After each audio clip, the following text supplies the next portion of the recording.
The event is sponsored by our MA in the Engaged in Public Humanities and by the Georgetown Humanities Initiative, with thanks to the Dean of the College, Chris Chalenza, and the inaugural Director of the Humanities Initiative, Nicoletta Piradu. I also want to thank John Paulas, one of our panelists, and the President of PhD Matters for much needed and appreciated help organizing the event. And I thank our MAEPH coordinator, Christine Tolentino, who's online with us today, and our project manager, Justin Perry, for their support. Finally, I very much want to thank the panelists who are all volunteering their time for this event. They have come through for us again and again, and we really appreciate it here at the MA program. And I want to thank our attendees. I'm really excited to see how many people were interested and how many people are here today. I'm going to offer brief introductions to the panelists and then move on to some targeted questions as they discuss their roles as humanities professionals working out in the world. As we proceed, we welcome you to pose questions or comments in the chat, and we'll reserve the last bit of the hour, as much time as we have for questions, okay? Just a reminder, our next event is on July 1, 2020, also at noon EST, and we'll be hearing from Professor and Senior Academic Administrator at UDC, Scott Krasik, a former Ranger Company Commander and former Chair of English at West Point, on A Humanities Odyssey, the journey from military service to academia. Okay. So I'm going to begin by introducing Sara Ogger. And with so many people on screen, I'm not sure where she is. Hi, I think if I talk, you can. Oh, you can talk, that would be great, yeah. Okay. She is the Executive Director of the New York Council for the Humanities, the sole statewide voice for the public humanities in New York since 1975. Under her leadership, the Council has introduced innovative, popular, and accessible public programs, such as the Public Humanities Fellows, and I think we have actually a couple former Public Humanities Fellows here, Muslim Voices, and Standing Down for Veterans, and community conversations with topics such as democracy, immigration, and environmental stewardship. Sara holds a PhD from the Department of Germanic Languages and Literatures at Princeton University. Secondly, John Paulas, president and founder of the career consulting and placement firm PhD Matters. He works with institutions of higher education, individuals, and organizations in all sectors to enable gainful and satisfying professional futures for the knowledge production community. That's us. He received his PhD in classics from the University of Chicago. Evan Rhodes is a manager at Deloitte Consulting, specializing in talent and organizational performance. He received his PhD in English from the University of Virginia in 2013 and transitioned to management consulting in the same year.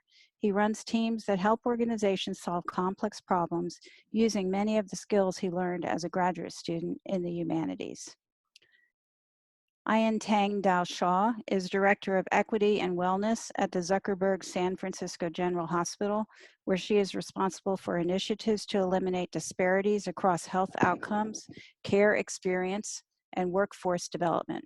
She is the co-founder of Creative Research Partners, a consulting firm that advances equity in arts and culture.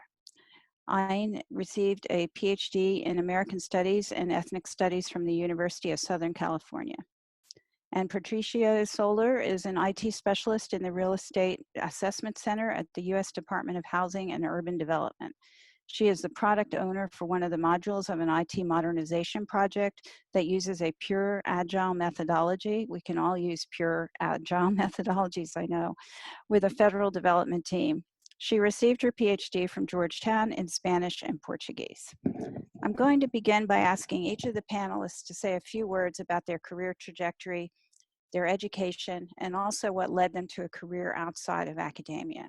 So panelists, if you could explain what your position entails and also speak to the value of your humanities education to your current occupation, that would be wonderful. And I'm going to just start with Sara.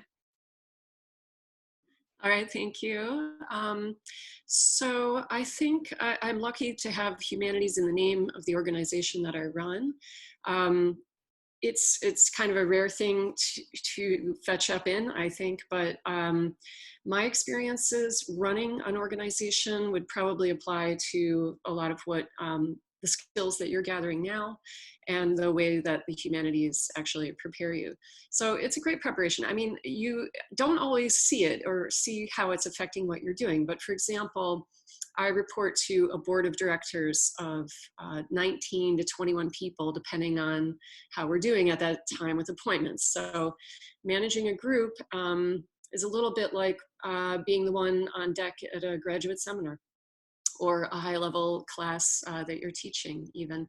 So it differs from teaching, of course, but you have to learn certain things like trust the group and don't use all your silver bullets to shoot down all the ideas all at once. Maybe someone else is going to do that for you. And also just that kind of humanities thinking where you're always looking for a way to frame, reframe, readdress problems. A lot of what we do is actually problem solving in our field.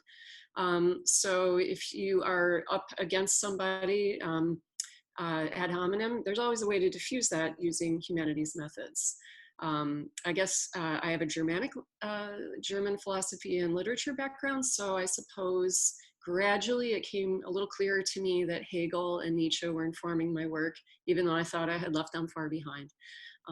But the sort of find the bigger frame, find the bigger frame, find the bigger frame is always happening whenever we have to solve problems in our field.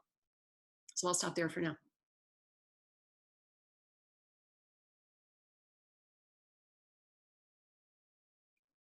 Catherine. You're on mute. Sorry, my mute button didn't work. John Paulas. Thanks, Catherine, and thanks for everybody for showing up today. So many familiar names and faces from near and far, and also some names and faces from long ago and from just recently. So it's a real pleasure to see everyone here today.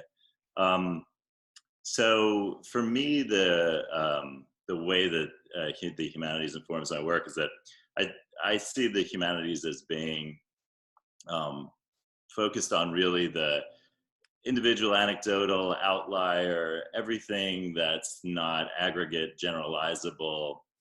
And so for me, the focus on individual outcomes in terms of the work life is really completely part of a humanistic project that I've been involved in my whole life, and which has been informed, as Sara was just saying, she's just figuring out how Hegel and Nietzsche informed her work, and from her background in Germanic studies. I'm always finding ways in which my experience of knowledge seeking and knowledge production has informed my work in enabling people's futures in a professional sense, and that's only become clearer to me each and every year, and that's a wonderful thing. And I think this all started really because of an interaction I had with a student, actually, in days when I was in a classroom context, which are far in the rearview mirror at this point. But a student came into my office and said, I want to go to grad school. I was teaching this class called Food in the Ancient Mediterranean World. And the student said, I want to go to grad school for like food studies, or and I said, okay, cool. Why don't you come to office, my office, and let's talk, and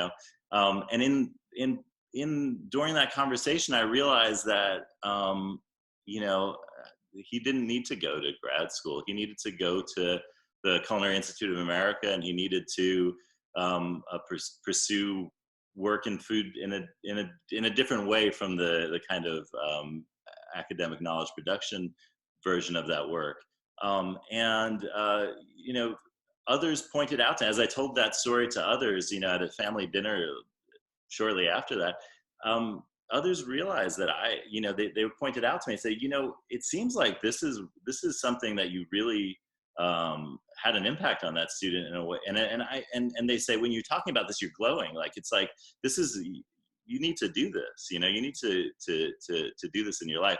And I use that to point my way forward. And that's what I use with individuals when I talk with them about their lives, or institutions or organizations, individuals involved in those contexts. When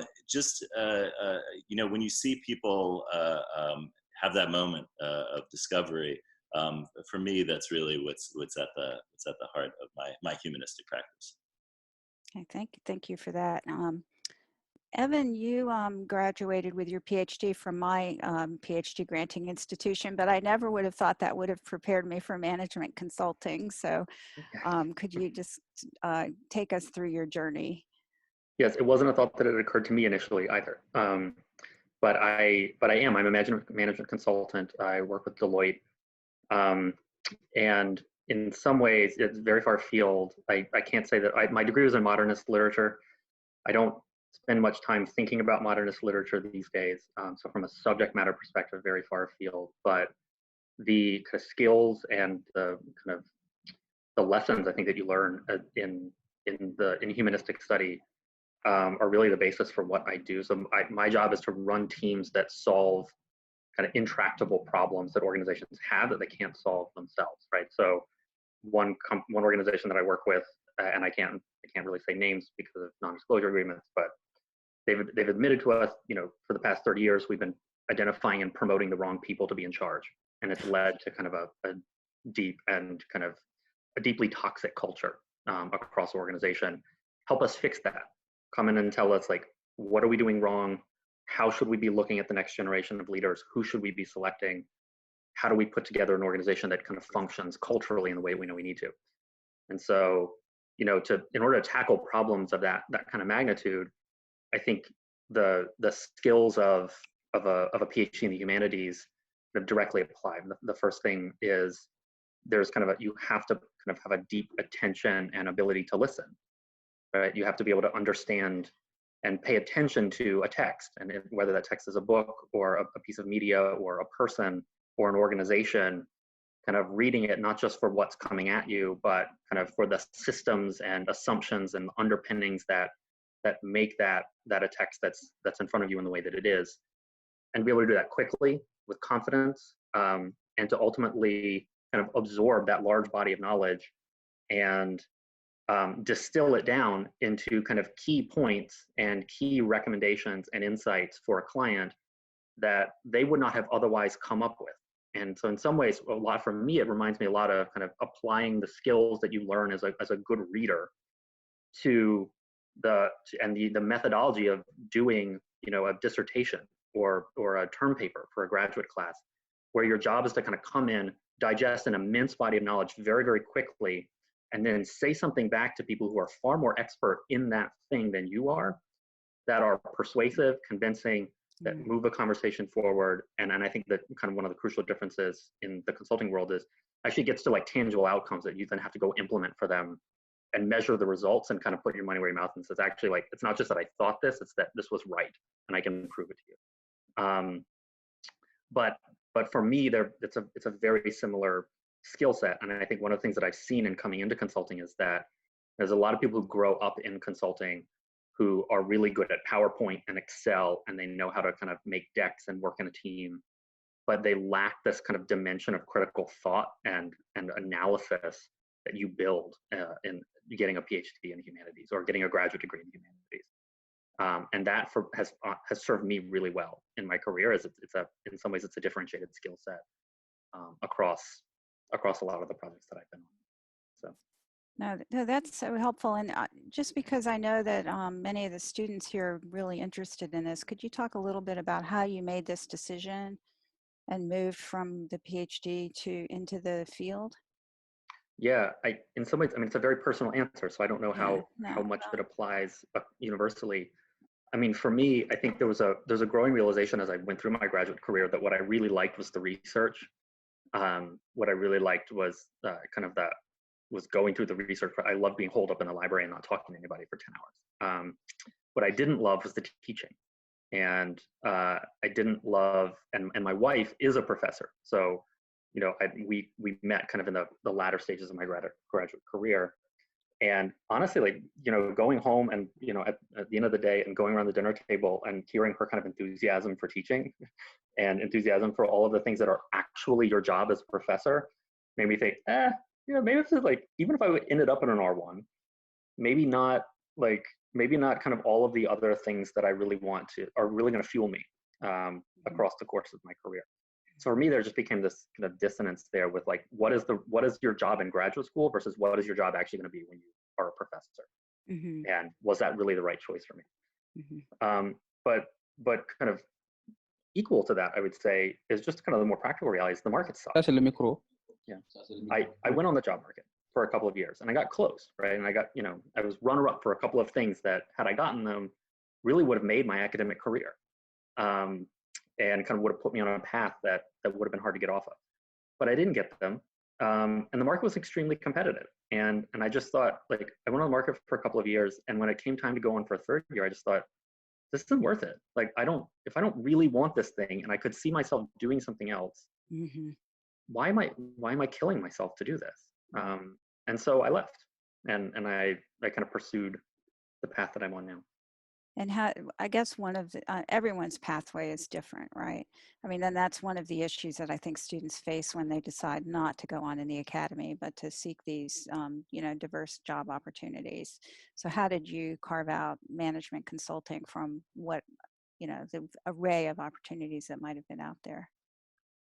Yeah, so for me, the question became kind of like, well, who will hire me, right? First and foremost, if I want to be a web developer, that's amazing. Oh, thank you. There's my thumbs up. I just love Zoom, don't you? It's a carrot. If I want to be a web developer, that's great, but I don't have the skills for web development. Mm-hmm. He was also an infant at the time, so I kind of had to. I didn't really feel like I had the ability to say invest in my own professional development for a number of months. I kind of needed a paycheck, and management consulting kind of drew me as a career path where they're willing to take smart people, without a lot of the kind of technical skill, Mm-hmm. and kind of be confident that the on-the-job process, if you hire really smart people, kind of actually builds those skills really quickly and really effectively, and people who know how to learn. Mm-hmm. But it drew me as well because of the problem-solving nature of it. I really like the idea of kind of working on one problem for 8 months, and then another problem for 8 months, and then another problem for 8 months, Mm-hmm. and kind of having that opportunity to just see and be exposed to a lot of different kinds of work and ways that organizations function. Okay, thank you. I just think getting a little bit granular is really helpful to the students who are listening. Sure. So thank you for that. So we'll move on to Thang, Dao-Shah. And I hope she's here because I had not met her before.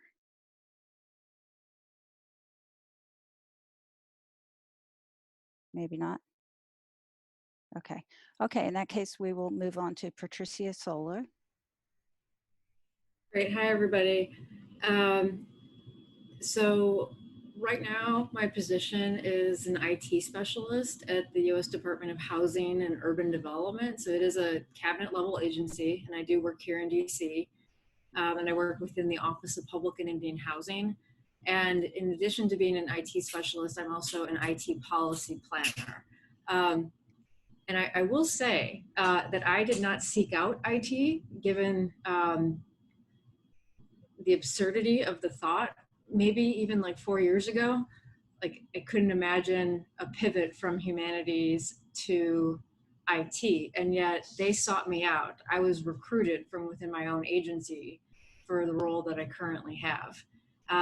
And I think a lot of it, whether folks would, the people that hired me would put a humanities background on their rationale for recruiting me or not, I very much see those skill sets that they so dearly needed within the IT organization as being everything that I learned with a humanities education. And more specifically, I'm doing a lot of translating. So I work with IT developers on a daily basis, and I do not code. I have not been hired to code, but I do need to understand the project and explain it to other people, whether they're inside my agency or outside my agency, and why it matters. And that sort of translation, facilitation, working with lots of different people from different backgrounds and trying to figure out how to make sense of all of these things, but then also make a compelling case as to why these things matter in terms of funding, in terms of getting more staff, those are all things that I learned with my humanities background. And something that I did learn along the way as well, that has proven invaluable, is to actually sell the point that I'm a great writer and editor. I thought it was, I made the assumption that everyone would understand that a humanities PhD knows how to write and edit. Well, that connection doesn't always come as easy to people who are unfamiliar with how we've been trained. And so right there on my resume is very clearly stated, great writer and editor. And a lot of things come my way to have like a final look at it before it goes to Congress, just an edit check, so to speak, to make sure it makes sense and that there aren't a lot of sloppy errors in it. You have a lot of very talented people, but they were not trained necessarily, especially the auditors and other IT people I work with. They weren't trained in the writing and editing. So don't undersell that if you're looking for other opportunities.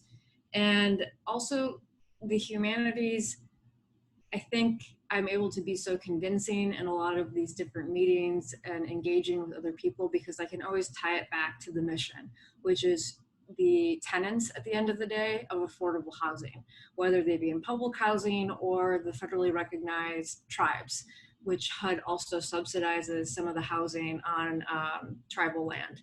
And so being able to make that connection between an IT project and how it ultimately benefits the tenant that HUD is subsidizing their unit, that's something that, again, comes with a humanities background and training to make those connections with all the work that we do and to always tie it back to the mission. And we're seeing a lot of that right now. I've been involved with continuity of operations, which is a way of saying we're all teleworking right now. We can't necessarily interface with the tenants of public housing because of the pandemic.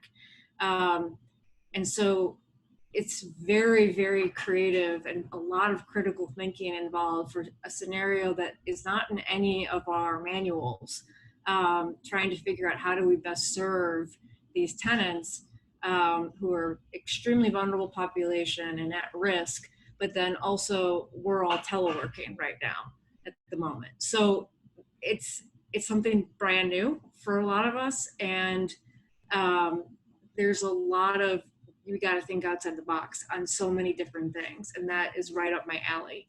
And also I'll say, to Evan's point about working on projects for 8 months, a lot of the stuff I do, it could be like they needed it yesterday.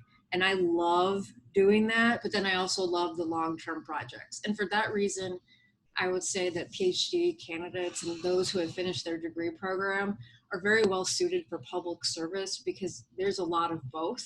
There's a lot of, I needed this like yesterday, but then there's also the multi-year projects. And so like I'm tackling both on a daily basis, and time management, we are so good at that coming out of the academy that it lends itself to a public service career like very readily.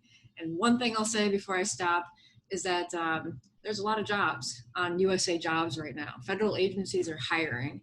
So I'll make that note too, that with all this bad news of our economy right now and a lot of unemployment, one place that has a lot of opportunity right now is the federal space. And likewise, whether it's working for a city, a county, there's a lot of opportunity out there.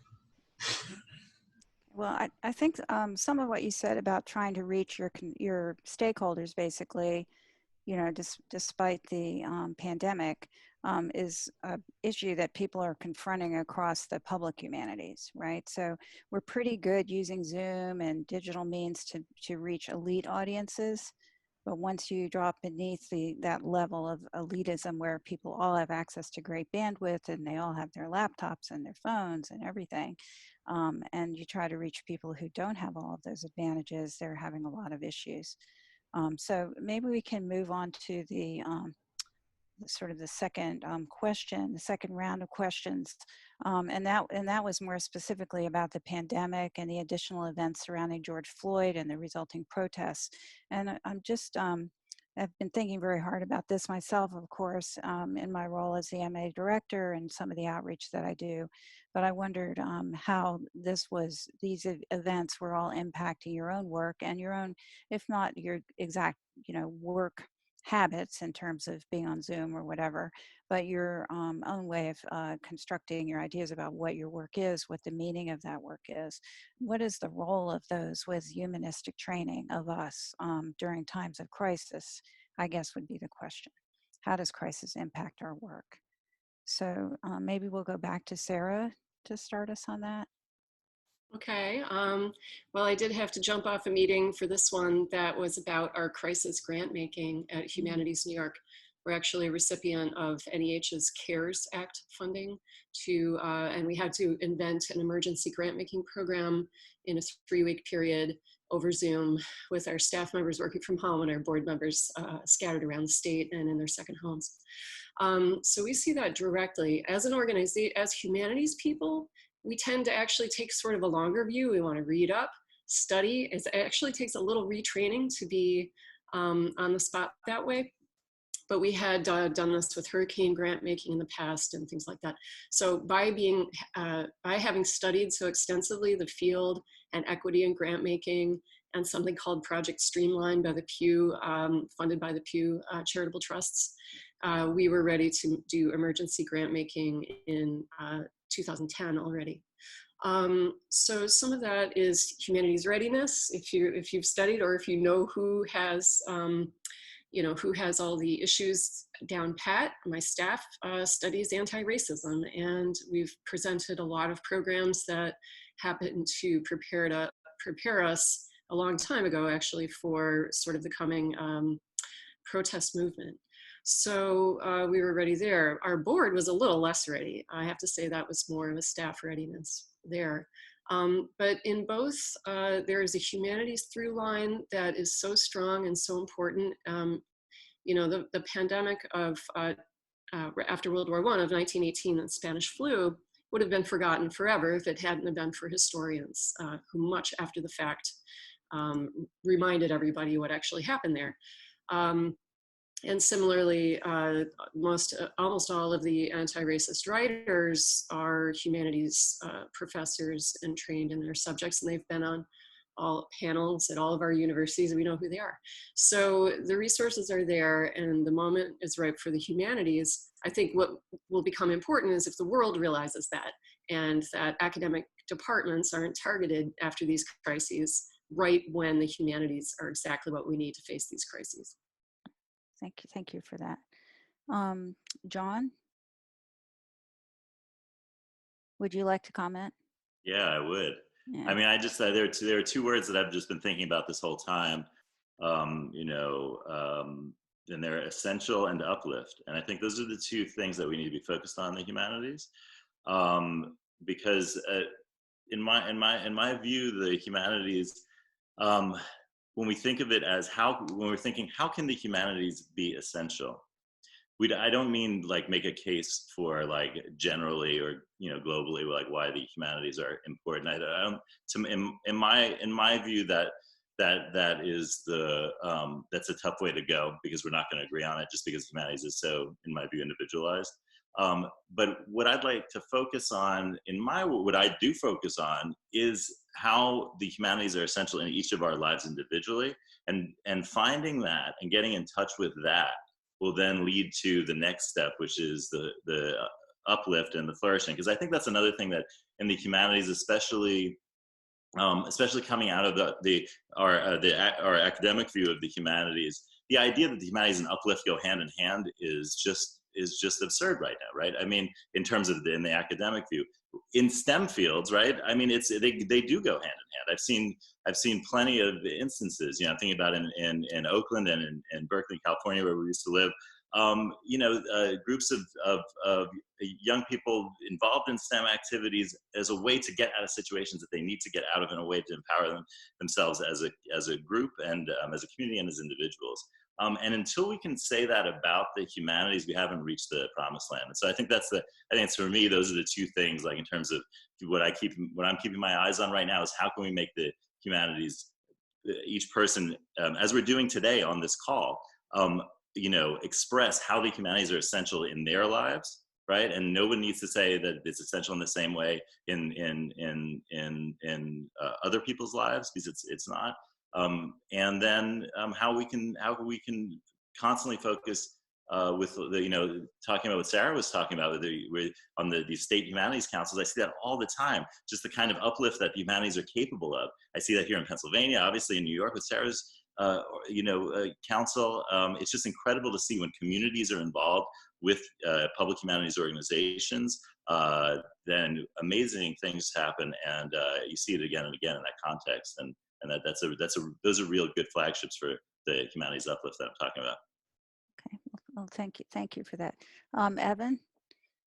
Yeah, so I mean, if the question is kind of how's the response to crisis, or how's crisis impacting work you do, in some ways they're very different crises, right? I mean, with COVID, there hasn't been that much kind of material impact of work. We've all been on Zoom instead of kind of being face to face, but technology being what it is, that's been a fairly painless transition. I think what it's meant for us, generally speaking, is I think we have to be a lot more attentive to mental health on our teams. I think people are really stressed, and it's just isolation is really hard for everybody to go through. And so, we're talking on Zoom, but you're not with people physically, or kind of are just feeling isolated. There's a real strain on mental health. And so as a team lead, my job is to just be a lot more attentive to that than maybe you have been in the past, or should be better at that.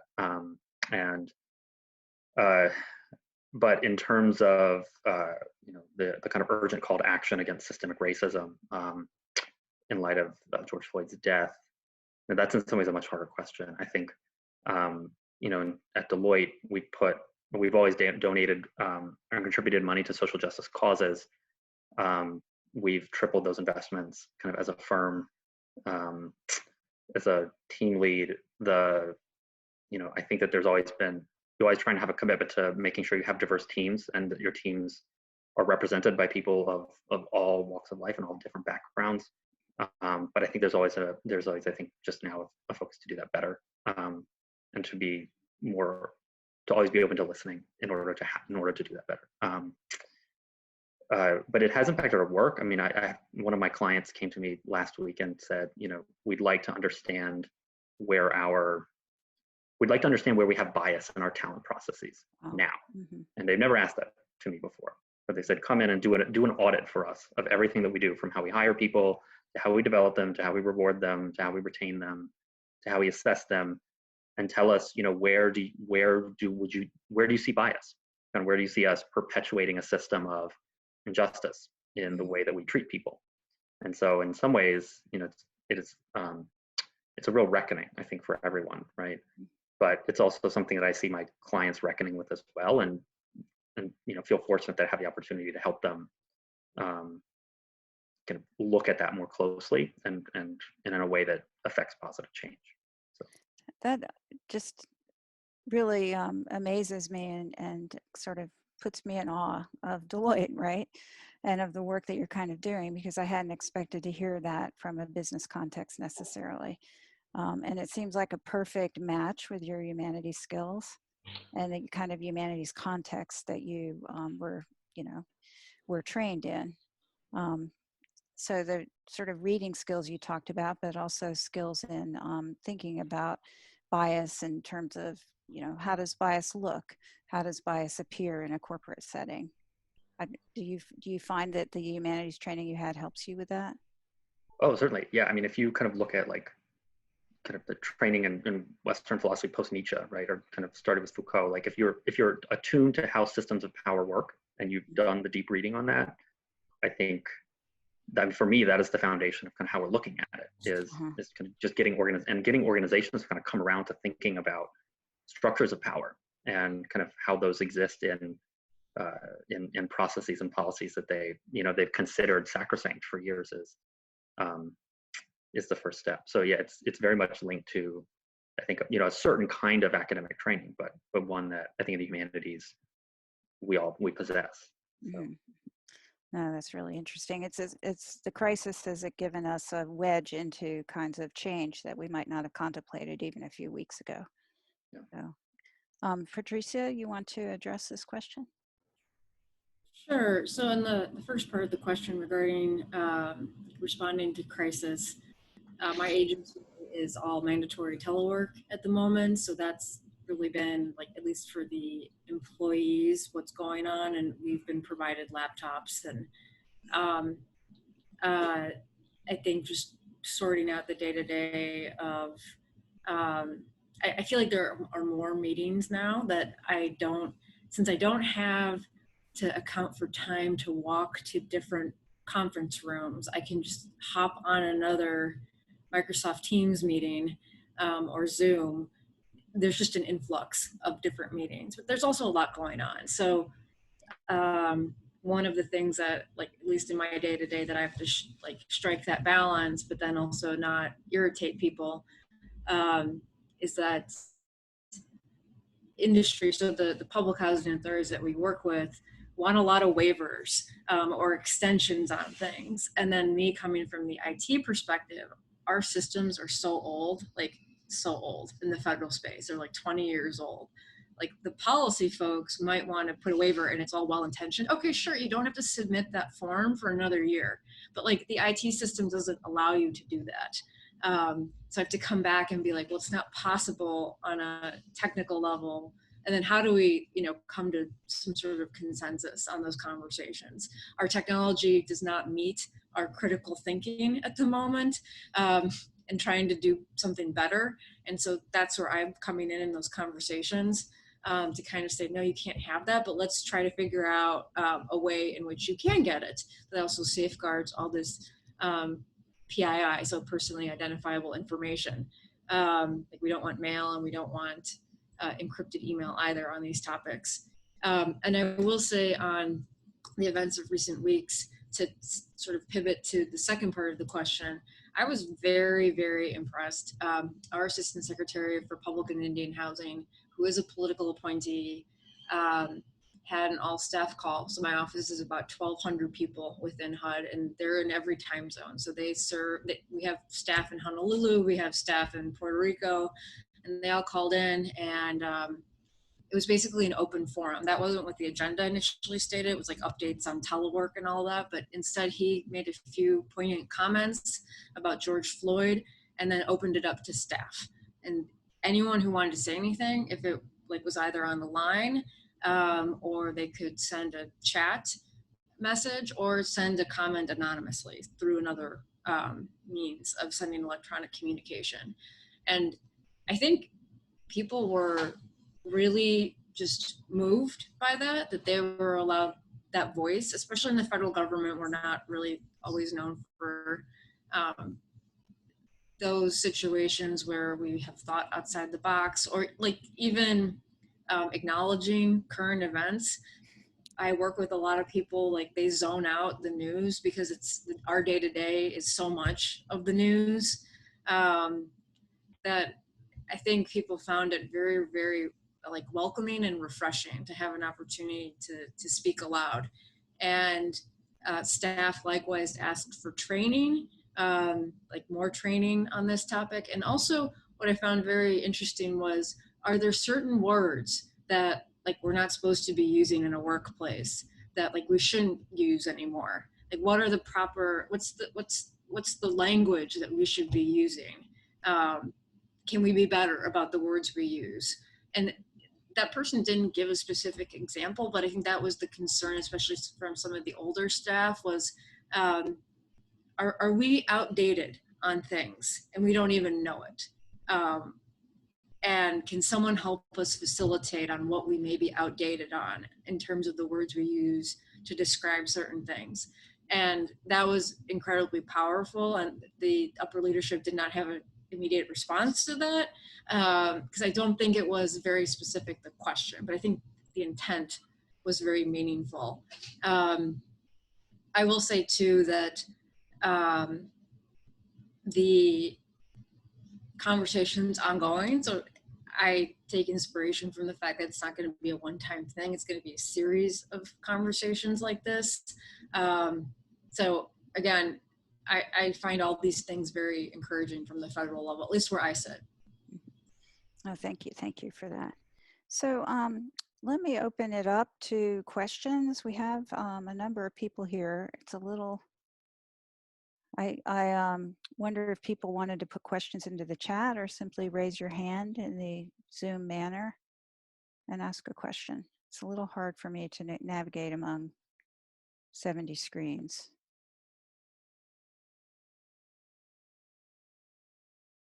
Give people a chance to do that. And I'd say, you know, anything career related as well as crisis related. Okay. Hello, So, madam. Hello. yes, yes, How are you? we're good. Okay. So I'm from. My name is Umar Jogo Jallo. I follow you from Senegal in West Africa. So I would like to know what activity we have put together to avoid the most for humanity follow this COVID-19 crisis. Thank you so much. Okay, so if I understood you correctly, what activities to avoid the worst impacts of the COVID-19 crisis? Yes. Is that correct? Okay. Panelists?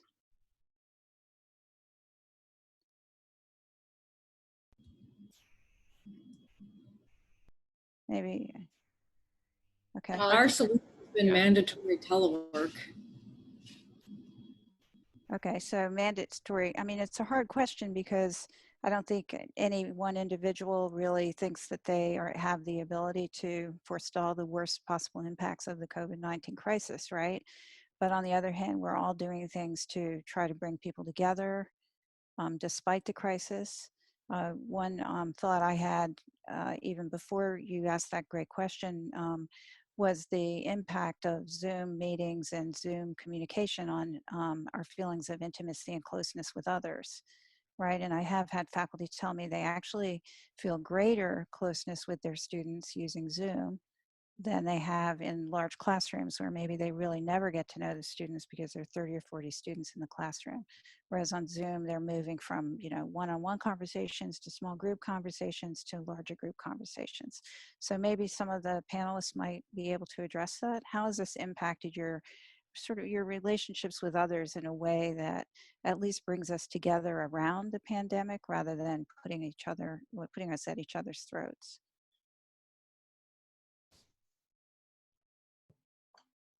For me, it really pointed out that we can do this.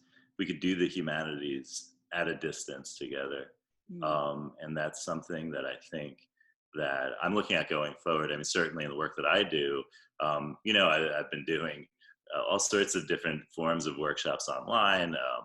You know, a lot of working with people to kind of develop new resources that.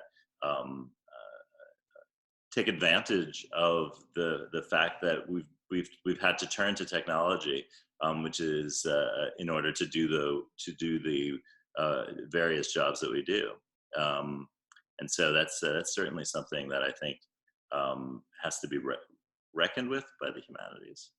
Is in what ways can we do this work at a distance? Right, and honestly, I think it opens up many possibilities that we might not even have been aware of in the past. Certainly, there are many, many more ways to access humanities classes, workshops, discussions online than there, you know, were before the crisis. Because just, you know, transportation issues are now, are now mute, and here we are all together, which might not really have happened outside of the Zoom environment. So I'm getting some questions in the chat now, so I thought I would give us some opportunities to respond to those. So this is a question for Evan. How did you actually find out about opportunities at Deloitte?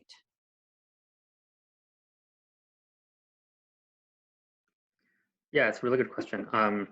I didn't go straight to Deloitte from my PhD program. I did, and I got a job at a much smaller consulting firm, and I actually got hired in as a technical writer, which for me was kind of like, what's a skill that you have that someone will pay for? To Patricia's point, yeah, one of the things that I've realized pretty quickly is like, if you come with a degree in the humanities, you are a much better writer than most people. And that kind of communication is a really valuable skill.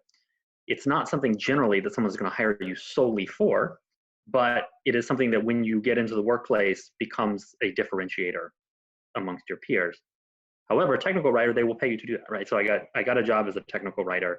I had them in negotiation, I negotiated for them to change my title to business analyst, thinking it would kind of get me a little more exposure outside of just being pigeonholed as a writer. And they agreed to that. And that kind of allowed me to look for other jobs at other firms that maybe where I was a little more interested in doing longer term.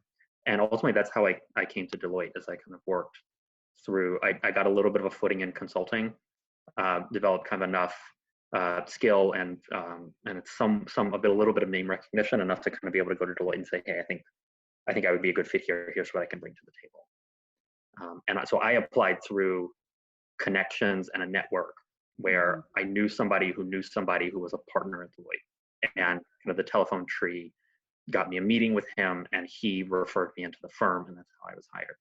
But I will say that like Deloitte does, if you are at an academic institution at the moment, the majority of our hiring comes at schools. Georgetown is a huge source of talent for Deloitte. We hire every year at Georgetown. I'm on the team that hires every year for at least the undergraduate population. And so we are kind of regularly engaged with career counselors at institutions of higher learning to make sure that folks know we're there and when we're there. And so career counselors will know when Deloitte or other consulting firms are coming, and for informational sessions, for campus interviews. And that is a really well-oiled hiring engine to kind of get into consulting as well. Okay, thank you for that. Okay, the questions here, one of them is, how do you see your humanistic education having transformed or shaped you personally? Right, which is a interesting and tough question, right? Because we're looking back over maybe most of us 20 years or maybe more of education. Sara, do you want to tackle that one? Yeah, I mean, I before being converted from academic humanities to public humanities, I was converted from a science sort of pre-med track in undergrad to the humanities. Why? Gosh, and I still love science, but I think that once I understood that the humanities are just as evidence-based as science, and that they're in the same boat, but they have a bigger voice in terms of, or they have better communication skills, I was just sold. I mean, I still read science books. I highly recommend The Invention of Nature, The History of Alexander von Humboldt, his biography. Why? I mean, Humboldt isn't everything in Germanic languages and literatures, but you never get to read him because he's a scientist. So now I get to do that. But I think that the humanities are, I think they're, like they're kind of in charge. And, back in the day, Geisteswissenschaften included the sciences, and the humanities were the king of that. And I think they still are. So I was sort of looking for sort of the top logical way to look at all learning. And I still think humanities are that for me personally. Okay. Anyone else among our panelists? You might have been born into a humanities frame of mind. Okay. All right. So another interesting question here is whether or not this remote learning and the post-COVID era is going to have a positive or negative impact on the humanities.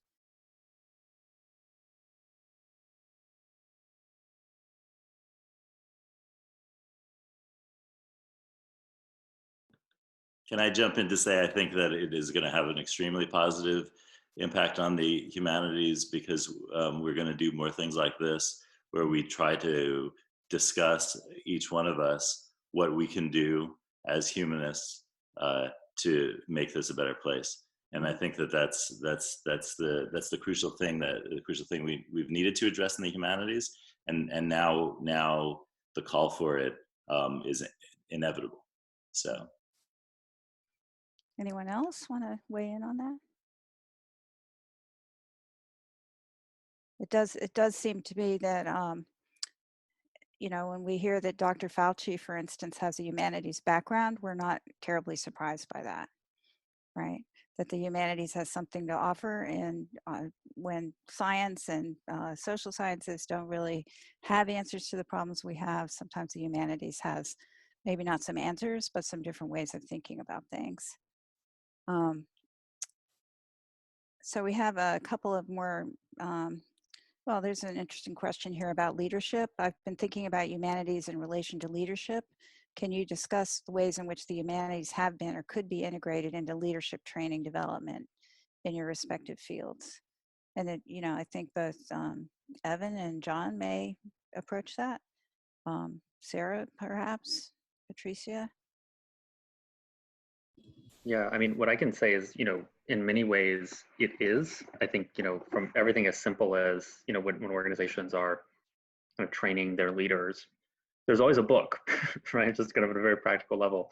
So they always give somebody like a book or a reading list, and there's a kind of expectation that as a leader, you know, the books teach you something about how to lead people. But it is true. I mean, I think that there's a natural kind of resonance there insofar as that, you know, a lot of the skills of leadership are soft skills. They're not kind of technical skills. They're not the things that you go to kind of get a degree in, with the exception of maybe a degree in the humanities.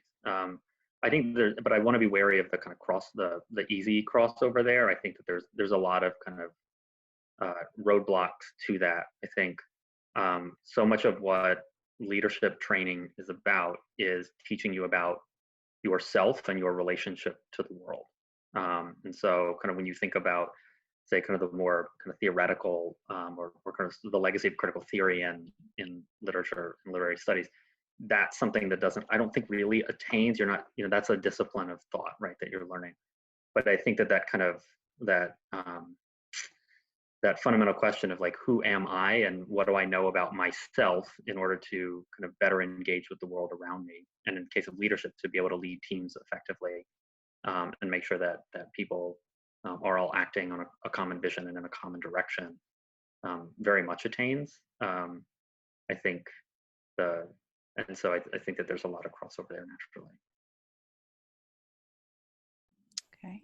I totally, I just wanted to piggyback of what Evan was saying, because I 100% agree. And then the flip side of that is the other. I mean, in my humanities training, understanding the others and either the words of others, the production of just the feelings of, etc., everything about others is, since leadership is about fundamentally good leadership is about others and not about oneself, and making that next step to being able to understand that, we can draw upon those same kinds of analyses and understandings that Evan was talking about to understand others and the needs of others, and know how we need to act in that environment, which is in essence leadership.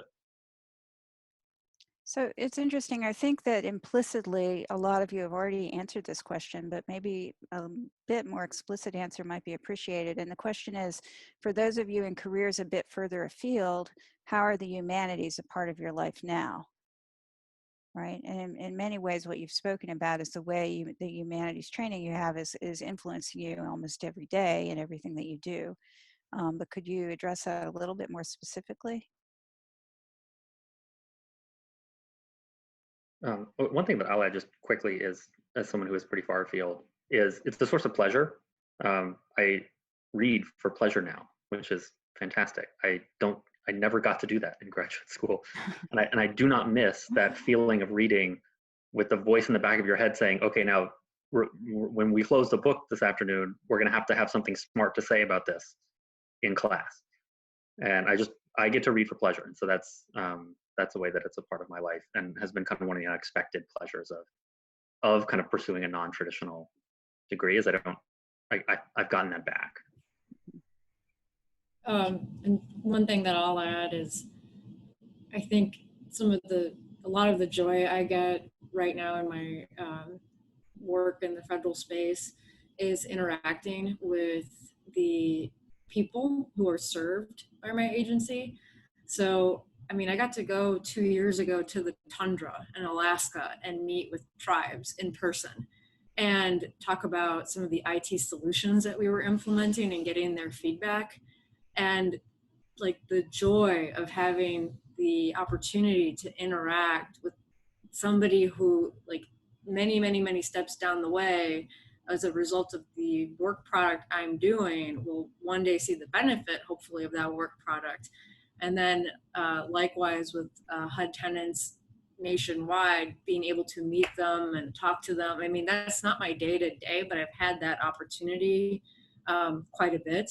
And I think that that's the humanities ultimately. Like, I'm no longer that bureaucrat in DC. I'm not writing about them. I am meeting people. And that's incredibly impactful. Thank you for that. So we have one more very sort of focused question, and I think is common to many graduate students. So this is a graduate student who's entering the third year of PhD in Spanish and Portuguese, and would love to hear your thoughts on how to manage the 3 years she has left. All right, so one of the questions is, how do I make myself marketable? And this also duplicates an earlier question we had that we didn't address, which is, you know, what about the importance of volunteering or interning outside of academia? Maybe working on a dissertation that's interdisciplinary.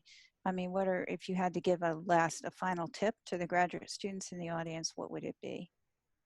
I have so many tips on this topic. LinkedIn. Like, if you're not on LinkedIn, get on LinkedIn right now and connect with all of us who are panelists today. It's huge, especially in anything not related to the ivory tower. You have to have a LinkedIn. Secondly, volunteer activities are great because interviewers, and I don't know if the other panelists will necessarily agree with me on this topic, but at least for public service, they're not going to ask you about your dissertation or your research. They're just not. And something that is volunteer related is something that someone who's interested in you is going to more readily understand and identify with. It's an easier conversation topic because they're not hiring you for your research project.